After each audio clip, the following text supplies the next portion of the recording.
Sir ఎటు మెల్ల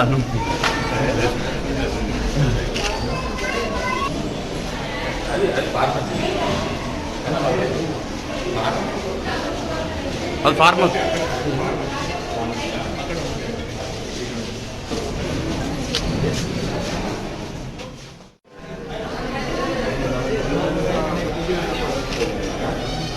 इनका फोन हरीश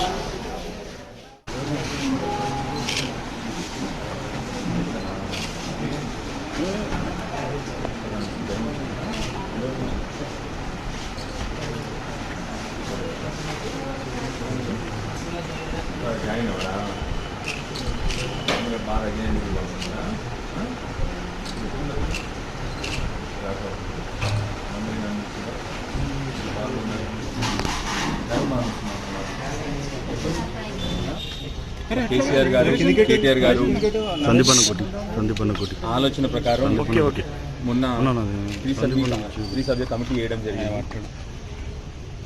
ఆ రోజు నుంచి మేము ప్రభుత్వానికి ఒకటే విన్నవించుకుంటా ఉన్నాం. మేము డాక్టర్లము కేవలం ఏమాత్రం అంగు ఆర్భాటం లేకుండా, ఇవాళ కూడా అంగు ఆర్భాటం లేకుండా, సప్పుడు లేకుండా ప్రతి ఒక్క హాస్పిటల్ విజిట్ చేస్తూ ఉన్నాము.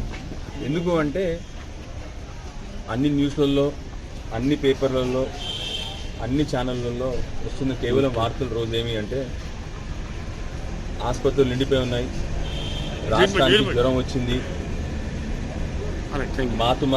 మాతృమరణాలు శిశు మరణాలు పెరిగినాయి అని చెప్పి వార్తలు వస్తున్నాయి. కాబట్టి మేము బాధ్యతగా హాస్పిటల్స్ విజిట్ చేసి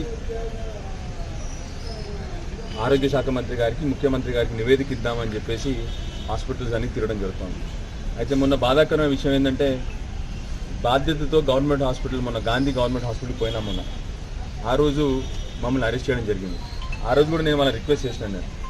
నేను అంతకుముందు అసెంబ్లీలో కూడా, అసెంబ్లీ సాక్షిగా నేను కేవలం నిర్మాణాత్మకమైన సూచనలు ఇస్తాను, మీ మీద విమర్శలు ఇవ్వని కాదు నేను అని చెప్పేసి నేను వారికి ఆ రోజు కూడా చెప్పాను.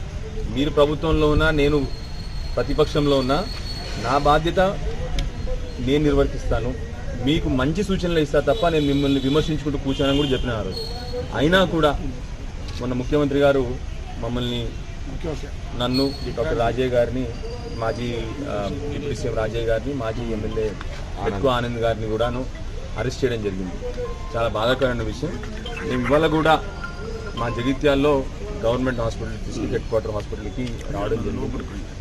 ఇవాళ కూడా ఏమాత్రం అంగు ఆర్భాటం లేకుండా, చప్పుడు చేయకుండా, అల్లరి చేయకుండా, లొల్లి చేయకుండా, పిచ్చి మాటలు మాట్లాడకుండా, బూతులు మాట్లాడకుండా నిజాయితీగా హాస్పిటల్ చుట్టూ తిరిగినాము. పేషెంట్ కష్టాలు తెలుసుకున్నాము. కొన్ని కష్టాలు ఉన్నాయి పేషెంట్లకి, కొన్ని వసతుల కల్పనలో కొన్ని ప్రాబ్లమ్స్ ఉన్నాయి. ఇక్కడ ఉన్న స్టాఫ్ అందరు కూడా చాలా వరకు మంచి పనిచేస్తూ ఉన్నారు. కానీ కొందరు స్టాఫ్ మీద చిన్న చిన్న కంప్లైంట్లు ఉన్నాయి. నేను తప్పకుండా ఇలాంటి ఏమైతే ఉన్నాయో తప్పకుండా నేను వెళ్ళి మళ్ళీ ఆరోగ్య శాఖ మంత్రి గారికి నివేదిక ఇస్తాను. నేను ఇది అట్లానే ముఖ్యమంత్రి గారికి నివేదిక ఇస్తాను. మీరు చేయాల్సిన కరెక్షన్స్ చేయండి. ఎందుకంటే ఉదాహరణకి చిన్న ఉదాహరణ చెప్తున్నా, హాస్పిటల్ కిక్కిరిసిపోతూ ఉంది. ఇక్కడ ఓపీడీలు ఫుల్గా ఉన్నాయి, కానీ బెడ్లు సరిపోవట్లేదు. ఇక్కడ వరండాలో కూడా మీరు చూసుంటారు, ఇప్పుడు వరండాలో కూడా బెడ్లు వేయాల్సిన పరిస్థితి. సో ప్రభుత్వం ఏం చేయాలి ఇప్పుడు? వెంటనే ఇక్కడ పడకలు ఇంక్రీజ్ చేయాలి, ఇక్కడ పేషెంట్లకి కష్టం కాకుండా.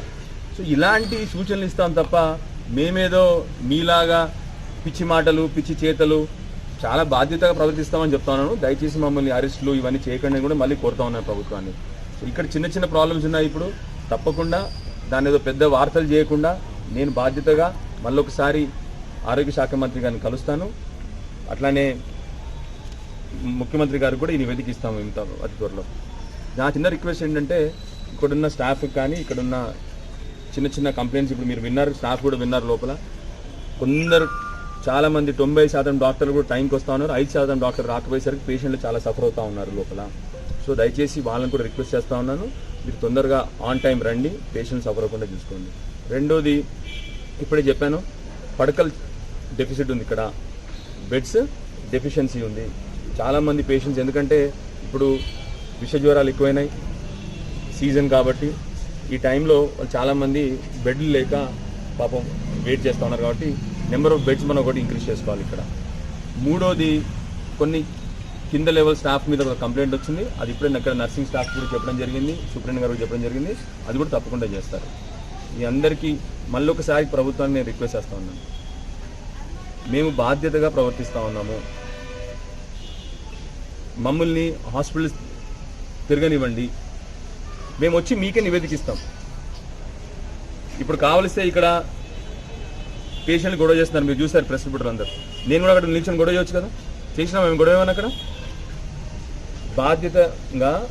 బాధ్యత ప్రతిపక్షంగా ప్రవర్తించినాం అక్కడ మేము. సో తప్పకుండా అదేవిధంగా భవిష్యత్తులో కూడా మమ్మల్ని హాస్పిటల్ తిరగనివ్వండి, ఎక్కడైనా లోపాలు ఉంటే నేను వచ్చి మీకు తప్పకుండా చెప్తాను.